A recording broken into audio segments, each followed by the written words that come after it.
Hey, you guys, welcome to another workout with Rob. Thank you guys for joining me. Last week we worked out with a folding chair, right?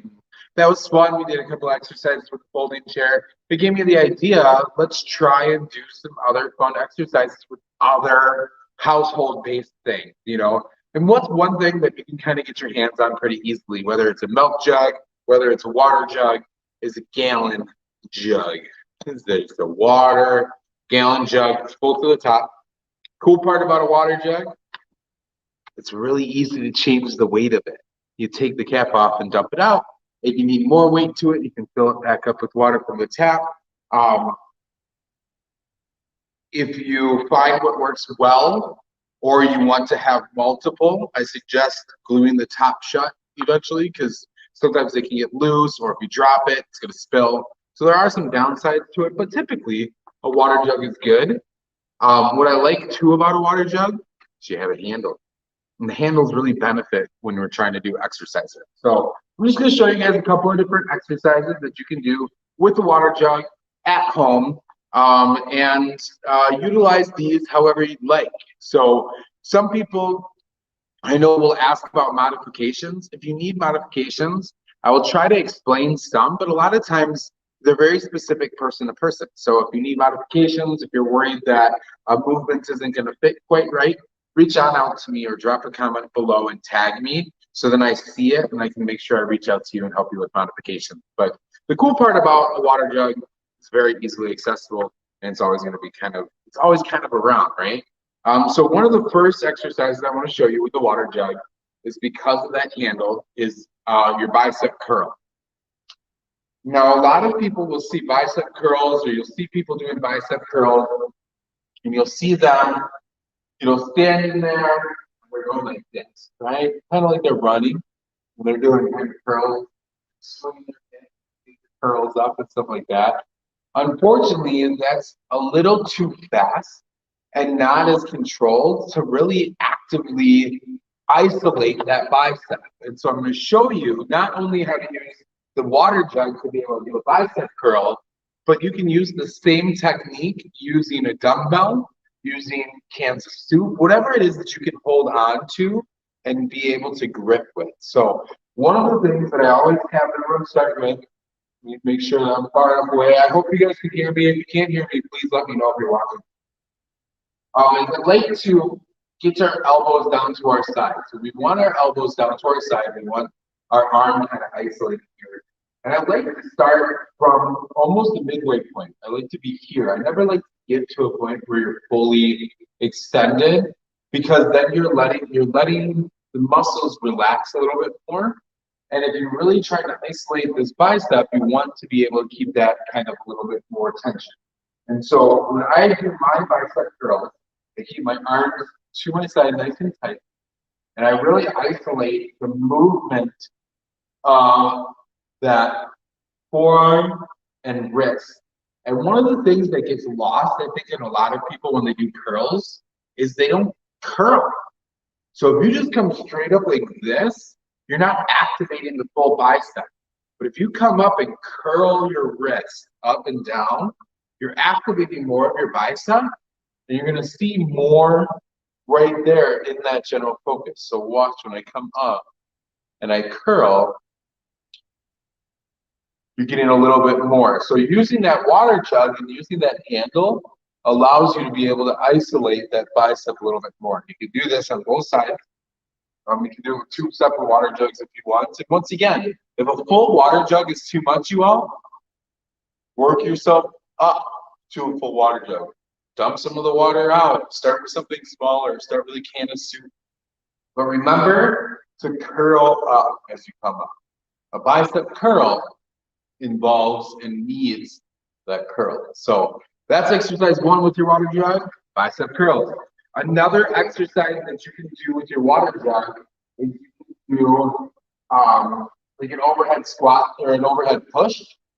And when you do an overhead push, you're just pushing straight up, coming straight back down, pushing up, and coming back down. And this is going to work your shoulders a little bit.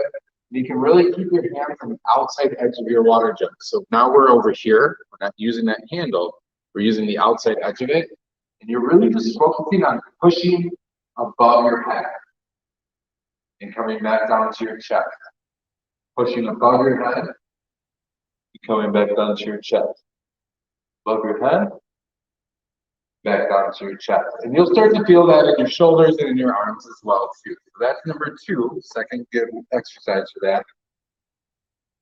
If you've ever used kettlebells, and kettlebells look like this, kettlebell. They're really great for getting your whole body to move in an exercise. So a lot of times, if you're working out from home and you're using something like a water jug, a lot of times you have very limited space, and so you can't do a ton of cardio. You can't do sometimes even jumping jacks and things because you might have a height issue. And so using kettlebell swings and squats and kettlebell swings are great for creating cardiovascular like exercise and really starting to get the blood pumping, get some sweat going, but also good for your legs as well too. So what I'm talking about is doing squat swing. So I'm not 100% sure if you can hear me. I'll try and talk a little louder back here. You want to get into your squat positioning. And middle there. Your feet are about shoulders width apart, toes pointed forward. Knees are going to go over your toes. They're not going to come out. These aren't going to be connected. You really want to keep them over your toes. So find that hips width, not shoulders width, but hips width apart. That's easy to do. And we're going to take the handle of our water jug, put both of our hands through it, and come down to a squat.